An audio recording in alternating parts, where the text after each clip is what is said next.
Okay. Time being 7 o'clock, calling to order the meeting for not January. Should be February, right? For February 5th, 2025. And will the clerk call a roll? Keith Perkins. Here. Richard Brooks. Here. Brad Fredette. Present. Anthony Jones. Here. Ken Hilton. Here. All right. First order of business is approval of minutes of the December 4th meeting. December 4th? Yeah, sorry, we didn't have a January. Sorry. Do we have a motion? Mr. Fredette? Mr. Chair, I'd like to make a motion to approve the minutes as presented. Do we have a second? Second by Mr. Perkins.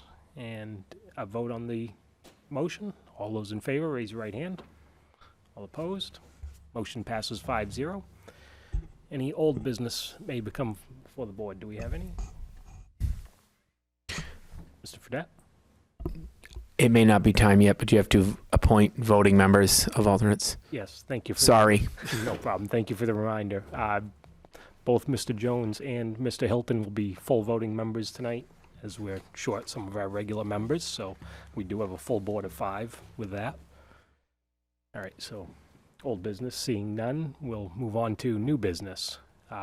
Item A, Karen Sulkins is seeking a variance from section 19.20.d.1.b to allow a lit signage greater than 1 square foot on a property located at 240 Green Street in the residential single-family R1 district, Assessors Map 17, Lot 2, ZBA Case Number 1, 2025. And Ms. Crosley, do you have a bit of info? Yep, so as mentioned, the applicant is seeking to install a freestanding sign related to a home occupation that is larger than 1 square foot. The proposed sign is 24 inches in height and 36 inches in width for a total of a 6 square foot sign.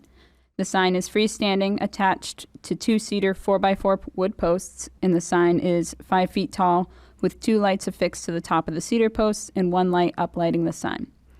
The ordinance that governs home occupation signage indicates that a sign utilized at the site of a home occupation shall be limited to 1 flush-mounted sign on the main residential structure, which shall not exceed 1 square foot in area.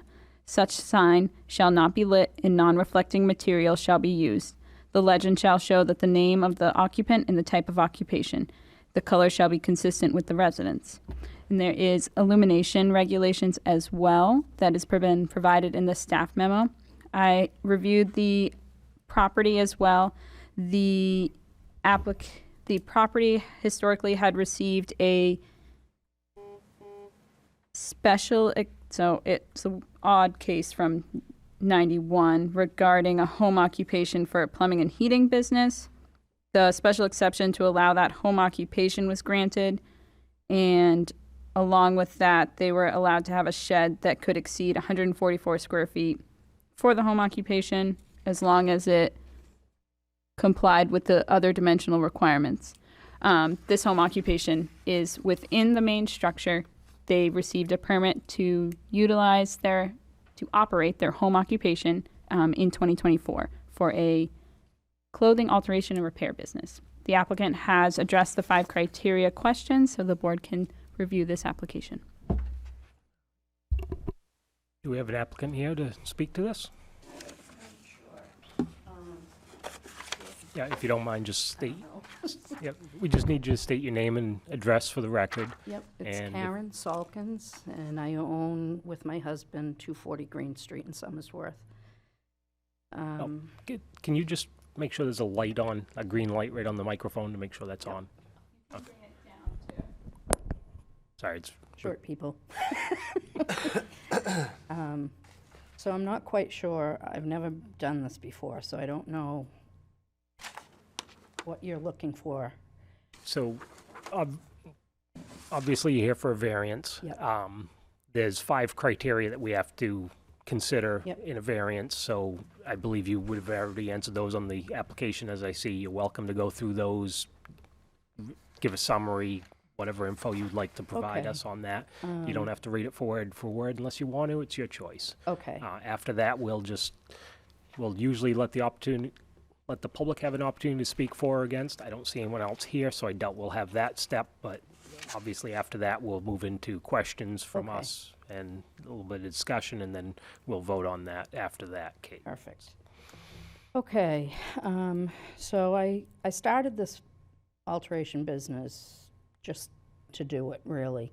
It wasn't gonna grow like it has.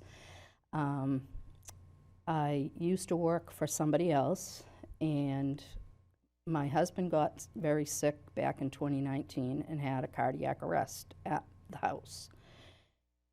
He made it through, and he's unable to work now. So when COVID hit and I got laid off from the other place, I just started doing it from home. And the further along we came, the busier I got. And there was a small sign out on the lawn, but people were complaining that they couldn't see it. And I wasn't really sure that I was going to go anywhere with it. And I know at one time somebody came up over the crest of the hill. We live on, where we are, there's a little crest of a hill just before Hillside Equestrian Center. And you can't see anything until you come over the crest, and then you see us. So the sign was creating people to pull over where there's really no place to pull over. There's no sidewalk, there's no alleyway, it's just the two-lane road. And it was creating problems for people coming down the road, you know, people beeping at them and just kind of creating a problem. So somebody suggested get a bigger sign. So we did, we got a bigger sign. And really, I really didn't think it was going to ever grow to where it is today. I really need to be home for my husband as well as my son, who's handicapped. Last year, he went into a rehab center, and he hasn't returned to his home yet. That was back in May. So I try to keep close to home for all those medical reasons. Advertising is very expensive, and it's just not something I can afford at this point.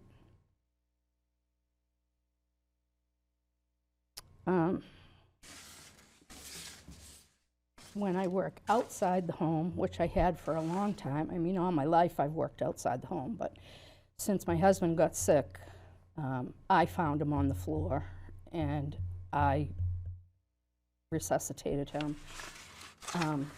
I don't like leaving the house anymore. So, hence, the business started actually becoming a business rather than a hobby. And it's just safer for me and my stress to be able to be home and close in case anything should happen. It also gives me the availability to make my own hours. So when doctor's appointments come up and emergencies come up, I'm available. The footprint of the property isn't changing at all. There was a shed, a bigger shed on the property, but that's been taken down because it was just not good. It was falling down, so we took it down. There is a smaller shed, but that it isn't big enough to do anything with. It's just a storage unit.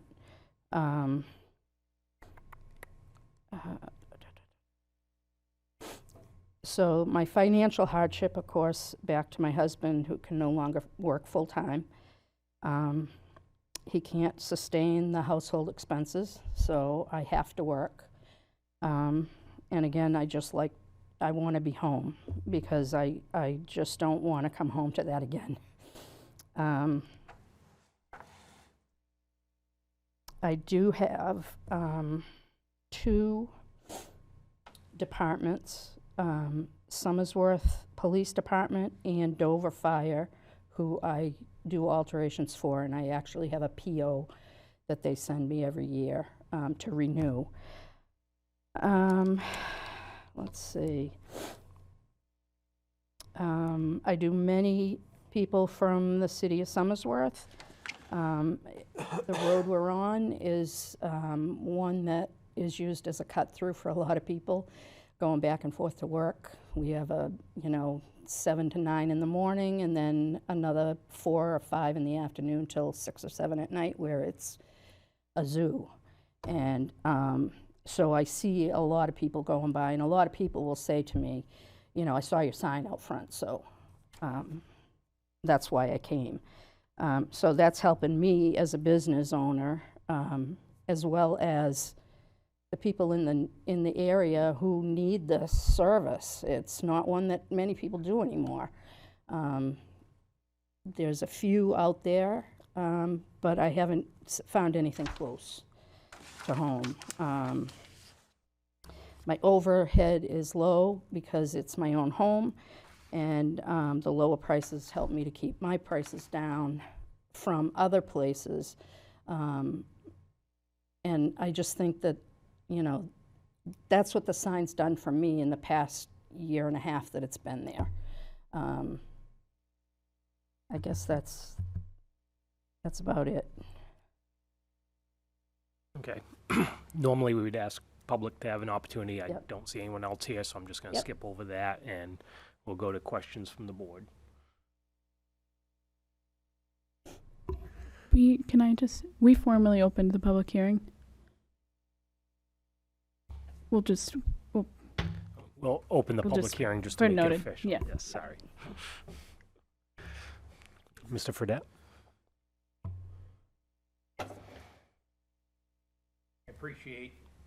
I appreciate the nature of the business and the nature of what you're trying to do, especially with the cost of overhead today. Definitely recognize there's a need for what you're doing. The hardest criteria to satisfy when we review these variances is what we call the hardship criteria. And my understanding of the reason for the hardship criteria, or what we're looking for in the hardship criteria, is we are looking for a way to distinguish your property or find a characteristic about your property that makes it different from other properties in the area, so that applying the ordinance as written to your property is substantially unfair. Could you speak to how you think your property is different than others in the area? I'm not sure really how to answer that. I really don't know how to answer that. I don't know what you mean by different from anybody else in the area. I mean, it's a single-family home with a small business. There's around me is agricultural. There's a propane place a couple doors down.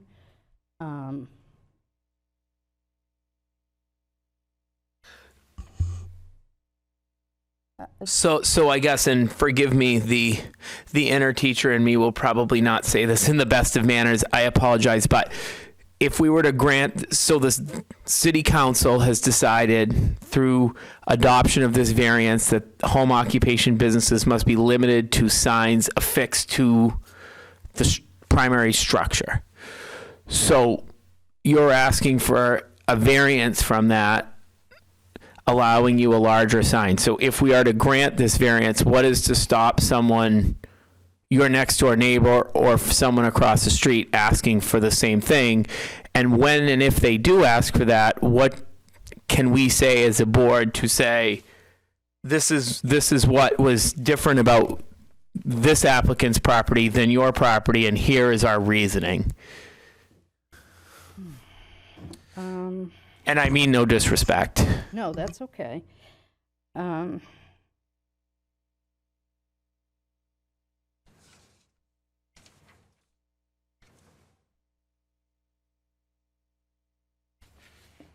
Just thinking on it. It's not an easy question, I guess. It is the toughest, and I certainly don't mean to put you on the spot.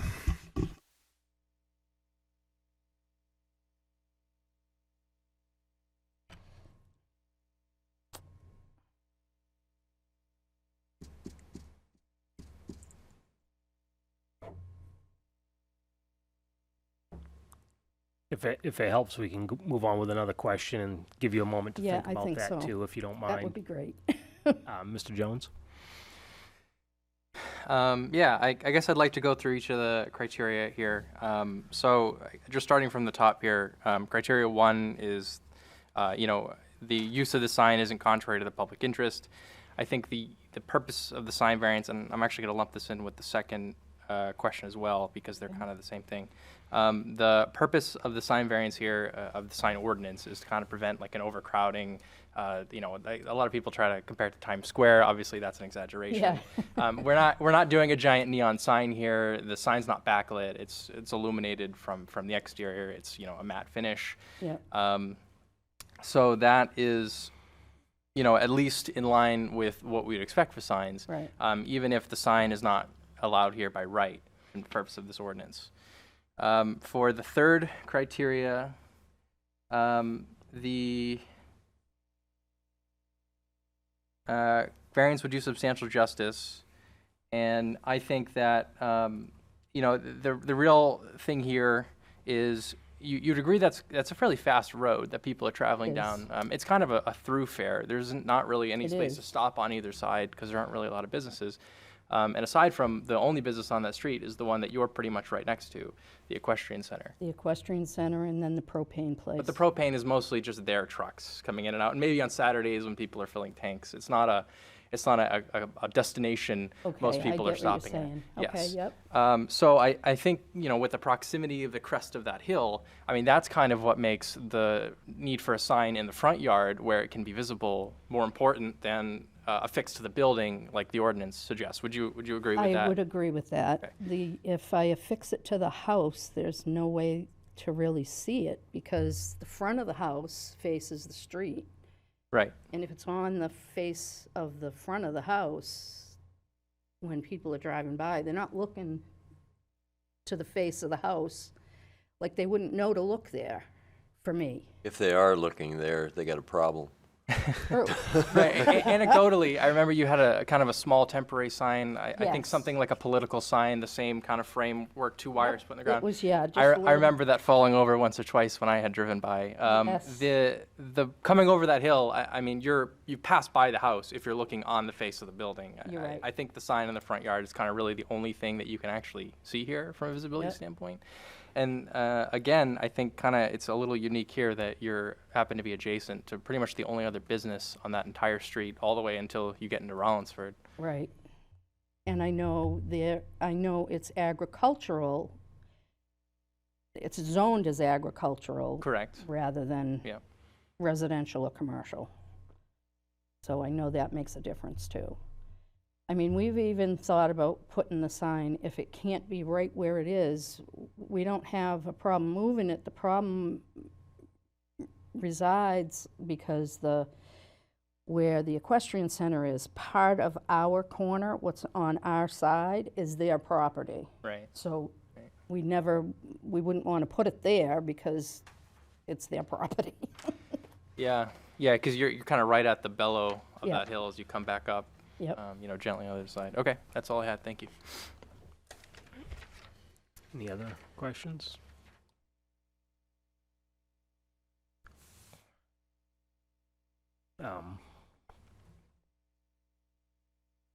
I would Mr. not, Hilton? this isn't a question, but it's more of a statement. If someone is trying to do, this to me would sound like a good hardship case because of what Mr. Jones just talked about as far as the area, the neighborhood, the street, people flying by. I go down that street and like what we talked about is if they're looking off to up into the on the side of the house, we got more problems than, so if the sign's out there, that would, it would still, to me, it would still be within the public interest and would justice of the, the spirit of the ordinance. Yeah, we don't want to have things flashing and or other obnoxious signs, but I don't think that this is that, So I would lean towards granting the variance. That's my gut feeling on this. And I know part of the issue with the ordinance of the sign was the lighting, and there is a phone number on the sign itself. And I know it said just the name of the business and the owner. I can always have that changed. The lighting that's on there is only solar lighting, which can also come off, so that it wouldn't be on all night long. Can you tell us a little more about the lighting? Is it on all night, and would you be able to put those on a Well, it's timer? solar lighting, so it's attached to the sign, to the posts of the sign. They're just Amazon. Fair enough. And then there's two that are in the ground that are solar spotlights that come up from the bottom. I mean, would you be willing, as a condition of, of if we grant in your favor, of putting those on timers so that they are off at night? Absolutely. Between the hours of 11 and 7 per the ordinance? Yep. Okay. Yeah, and typically in the slow months, which is usually October through the spring, I'm not open that as many days as I am during the summer months. And I'm only open from 11 to 6 on 2 days of the week. And the other 2 days, one day is 4 to 6 in the afternoon, and the fourth day is 11 to 4 in the afternoon. And I'm not open on the weekends, because I know there's a lot of people out on the weekends, and I don't even like driving out there in the weekends. Right. Mr. Fredette? I don't want to get too far into the weeds, but I have a little bit more experience than most in the alterations business, as I sold alterations equipment for many years. Would it be a fair statement that it would be difficult, if not impossible, for you to run a business of this nature in a storefront that required a market level rent? I am glad you asked. It was actually one thing I thought of saying earlier, and just it went right in one ear and out the other, and there's no way I can afford that. I make maybe $15,000 to $20,000 a year doing this business. I make more than I would to be in somebody else's business doing it, so that's why I went home to do it. And the rents and what they're looking for today, I'd be out of business. I mean, I took this on as my retirement job.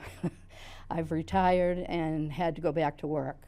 So I don't mind working. I love to work. It's just I don't have the capability to pay somebody else overhead.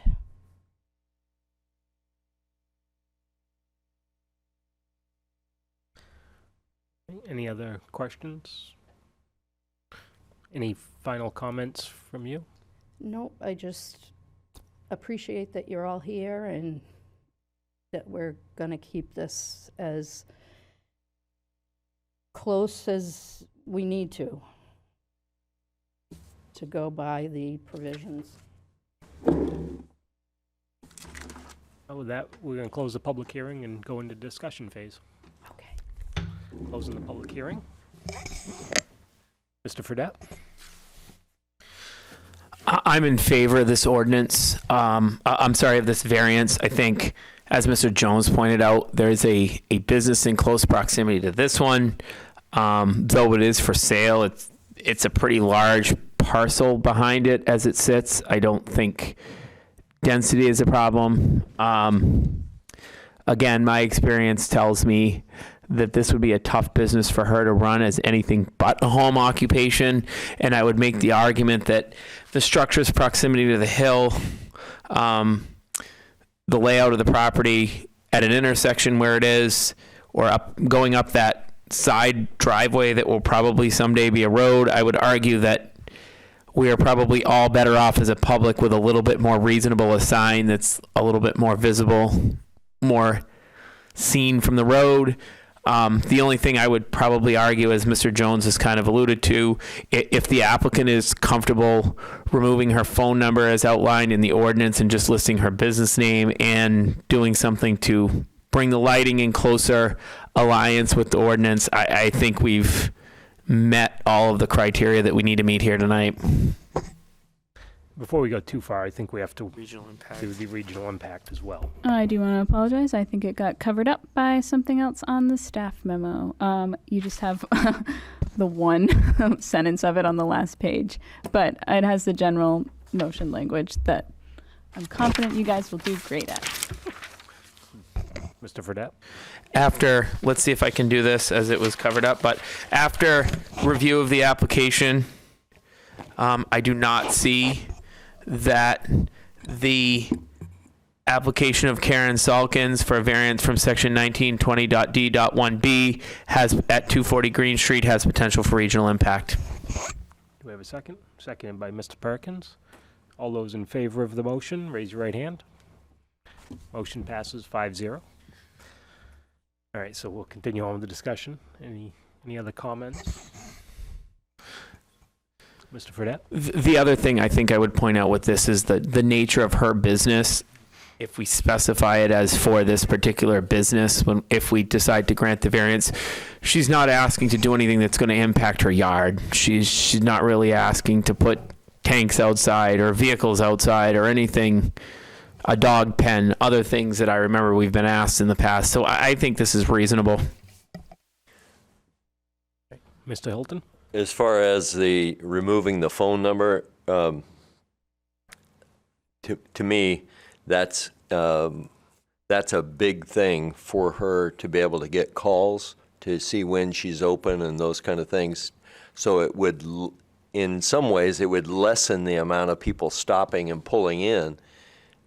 They could call and find out when she would be open and then come, and it would lessen the congestion on the street in that way. I do agree with that, and I don't believe we legally at the state level can make a ruling on what's on the sign, if I remember correctly. So, I thought I misinterpreted that. That's okay. well, I think our ordinance says it, but technically it's not allowed to be done that way. So our ordinance might need some adjustment that maybe the city council should consider if we take a friendly recommendation. Yeah. So, I do agree with the discussion that I've heard here, if we wanted to go through the 5 criteria, just because we found it's better to be clear about this when we do these. So, 1, granting the variance would not be contrary to the public interest. Does anybody find that that's the case here? I think a single small sign doesn't really do much to obstruct navigation. It is not really a huge distraction where it's not, illuminated in a way that would be a distraction. I think downcast lighting or lighting up from the bottom is not a huge issue.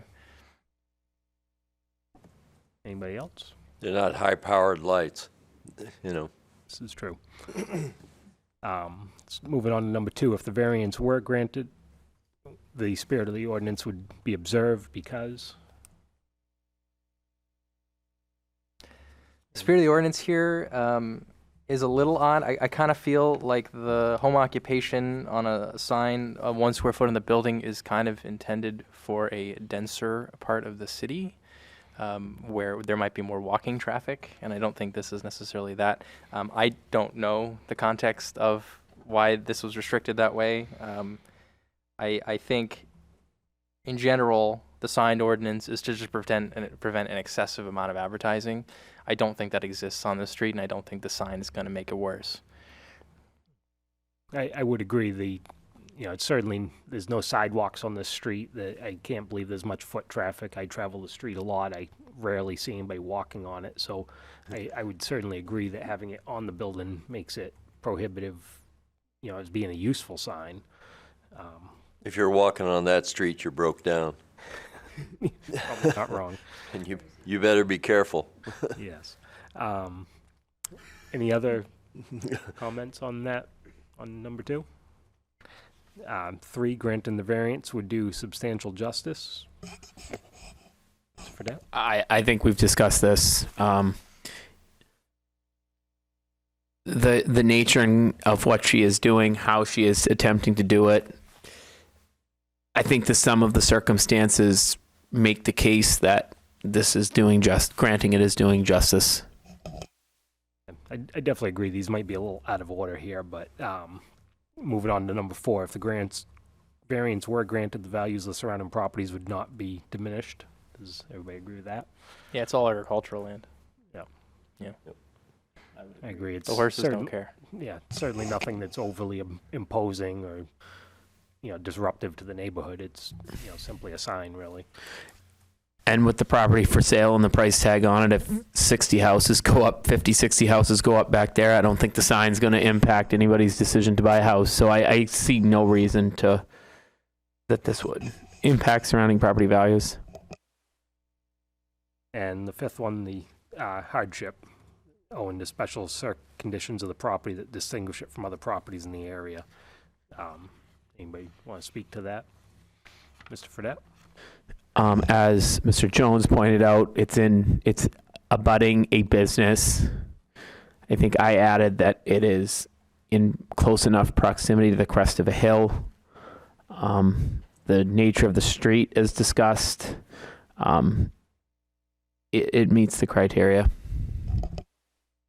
And I would agree, certainly the hill being that it is so close to the house, and it certainly does become a problem if people are slamming on the brakes all of a sudden or stopping because they think they're at the right place or not at the right place and having to pull over. I think having the sign gets traffic to turn in where they need to rather than stopping, questioning where they need to turn. So I do feel that this makes this unique with that hill being in such close proximity. Any other comments, opinions? If we're good with the criteria, I'd like to talk specifics. Go ahead. So the ordinance is 1 square foot in area, which they're asking for a variance for. It also requires it to be affixed to the building, which is part of their variance. The rest of it is all lighting. They have downcast and upcast lighting. Is that correct, Ms. Crossley? Yes. I guess I'd ask you, but maybe you don't want to answer. Do we feel the upcast lighting is too in conflict with the ordinance and it should only be downcast? The way that illumination is regulated in the sign ordinance, it says that the light from any sign or advertising device shall be so shaded, shielded, or directed and maintained at a sufficiently low level of intensity and brightness that it shall not adversely affect neighboring premises nor the safe vision of the operator of a moving vehicle on a public street or highway. And these are then- low voltage Yes, lights, yeah. they, based off of the pictures of it, they have the caps on the top, it appears. They are, as presented, low voltage lighting. It doesn't say specifics in the ordinance about like how bright the light is and things like that for trespass, but it also doesn't specifically say that it has to be downcast. Yeah, it just says, I like what you said, directed and managed at a sufficiently low light level. And I think we can all imagine that a single solar panel is providing, we're talking about milliwatts of an LED light. Not a very intense lighting system here. Not hardwired, yeah. So I think the only item that we may want to consider here as part of a condition would be a timer switch for hours of operation. How does the board feel? Mr. Fredette? Pardon my ignorance, but can you timer switch a Solar. solar light that is not hardwired without going out and pulling it out of the ground? The older they get. It would require some cost and labor on the applicant's part. Yeah. So then they would become hardwired lights. I'm not, They wouldn't necessarily have to be hardwired, but it might be a different model of light that has a built-in timer or something. okay.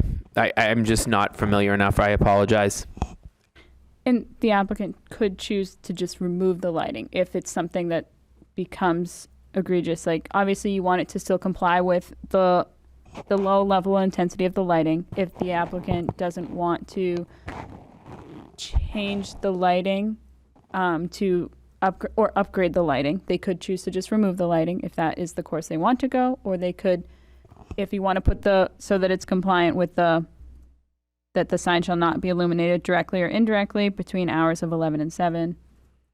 They could either get the lighting that can be controlled that way or remove the lighting, and it could be the applicant's choice, or seek further relief too, if that's something the board feels is important to put as a condition. And the applicant did say that, they'd be open to that condition. Any other thoughts, comments? Fredette? I think that's reasonable. Part of the argument that the applicant made that we have accepted is that we want people to be able to see the sign that is on a road where no one walks or few people walk. The sign is going to be seen when people are driving by. There aren't going to be many people out looking for alterations businesses between 11 and 7. I think it goes, hopefully, I think it goes far in helping us should we need it in the future, and the applicant is willing. I think it is reasonable to put a limitation on the lighting.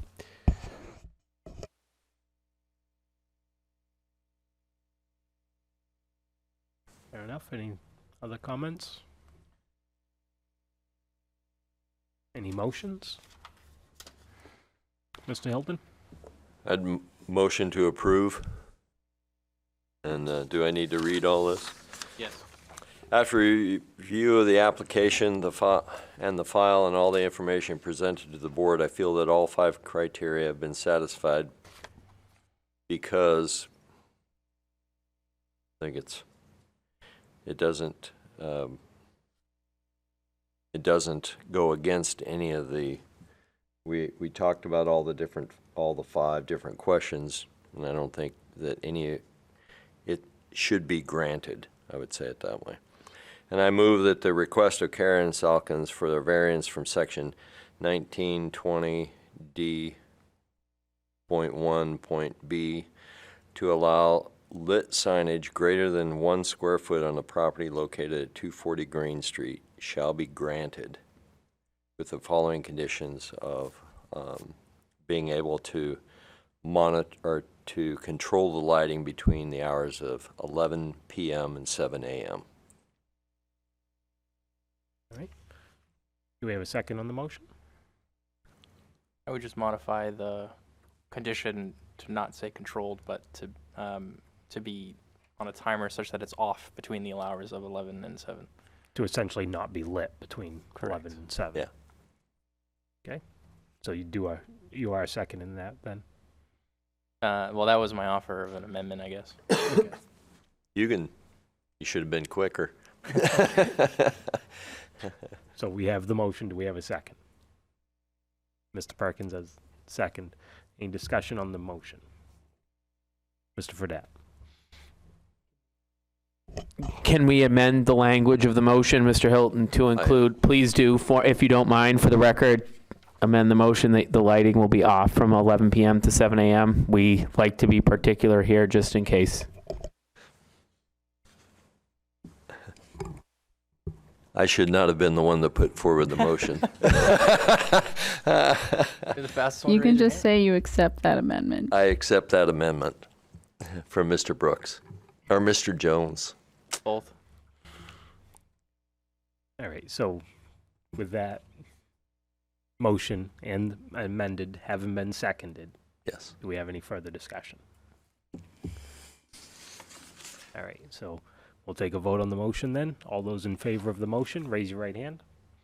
All those opposed? Motion passes 5-0. Your motion is granted, the variance is granted.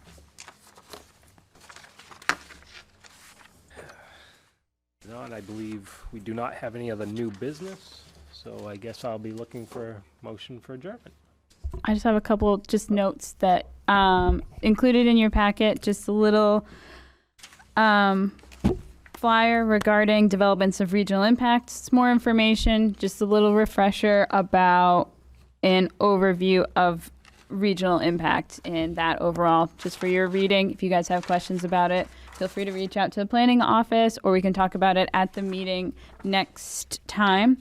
Also included on the desk for you all, if you would like to participate, Stratford Regional Planning Commission has recently announced the start of Forward Thinking, a comprehensive plan for the Stratford region, which is a project to update the region's comprehensive plan. A comprehensive or master plan reflects the values, priorities, needs, and aspirations of the residents, businesses, and communities in the region, and ensures their voices and perspectives act as the foundation of the plan. Topics covered in this comprehensive plan update include land use and environment, housing, transportation, and economic development. This plan will act as a visionary framework for the Stratford region, which includes all of Stratford County. And so there's a survey. You are welcome. The Regional Planning Commission would appreciate feedback as part of this, so we're sharing that. It is something, if anybody else, if you want electronic access to it, we can share that with you. But if you want to share that out with other people too, or anyone that's watching from home wants to participate in that survey, Regional Planning has it on their website, but we can also share that with anyone that's interested in giving out a little bit of their opinions. We like to hear them, even if they're good or bad. I would Just ask, regional impact, forgive me. Oh, the regional impact? It's what you guys vote on routinely. So it's the RSA that RSA 3654 through 3658. Land use boards are to make a determination of regional impact for all projects. So this outlines it and gives it a little more explanation. Things to consider about what might be triggering regional impact, giving it a broader thought process, just kind of a little educational tidbit for you all. it is a relatively new thing, so it's nice to get an outline on that. Yeah. Yeah, just a couple little things for you guys. That's all I have, though. Do you know the status of the ADU ordinance? It has to go back to planning board. So it's been amended. It's going back Yep. to the planning board. So planning board supported it. It got a little bit, then it went for a legal review. Legal flagged That's something. Yeah. So it's going to make its way to planning board this month, and they'll review it again, make any other further edits or recommendations, and then we hope that we can have it to the city council for March. Perfect. Is our goal, but we'll see how timelines work out. But we have a couple other ordinances that were successful at the planning board recommendations to city council regarding the religious use update and a parking update. And those will hopefully make their way to city council soon. And the planning board is reviewing or workshopping two other ordinance updates, one regarding home-based childcare, and the other one is for lots that are split by zoning districts. You guys have seen some variance applications regarding that, where the property has two different zones and they want to do basically like the front zone uses in the back of it. So they're looking at a couple of those too. Now that's it of all things. All right. We have a motion for adjournment then. Mr. Fredette, I'd like to make a motion to adjourn. second. Mr. Hilton seconds it. All those in favor of adjournment, raise your right hand. All those opposed, meeting's adjourned.